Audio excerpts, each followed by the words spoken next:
আসসালামু আলাইকুম এভরিওয়ান, আমি নাসিরা। আর হ্যাঁ, আগের ভিডিওতে তোমরা দেখেছিলে আমরা গেছিলাম সবাই মিলে 1 বাইটে পিৎজা খেতে। তো ওখান থেকে আমাদের খাওয়া দাওয়া কমপ্লিট হয়ে গেলে আমরাও বেরিয়ে যাই গোলাপবাগ যাওয়ার উদ্দেশ্যে। যারা এখনও আমাদের আগের ব্লগটা দেখোনি অবশ্যই দেখে এসো। আর হ্যাঁ, তোমরা হয়তো ভাবছো এই ভিডিওটা কেন করছি, কারণ আগের ভিডিওটা অনেকটাই লং হয়ে গেছিলো, তাই ভাবলাম আরেকটা ভিডিওর মাধ্যমে তোমাদের সাথে শেয়ার করি। আর আমার ইউটিউব চ্যানেলে নতুন হয়ে থাকলে অবশ্যই সাবস্ক্রাইব করে দিও। আর আমরা এসেছিলাম গোলাপবাগ চা খেতে।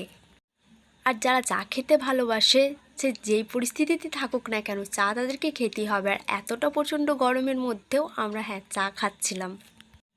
আর যারা চা খেতে ভালোবাসে অবশ্যই তারা জানবে এর মর্মটা।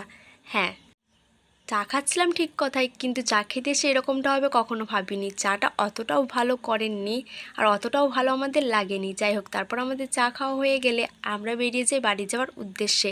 তাই আমি ভাবিদেরকে টাটা করে দিচ্ছিলাম। তারপর ভাবিরা বেরিয়ে গেলে আমরাও বেরিয়ে যাই বাড়ি যাওয়ার উদ্দেশ্যে। আর হ্যাঁ, যারা এখনও অবধি লাইক কমেন্ট শেয়ার ফলো করনি অবশ্যই করে দিও। দেখা হচ্ছে নেক্সট ব্লগে। আমি যাই বাড়ি, চলো টাটা, দেখা হচ্ছে নেক্সট ভিডিওতে।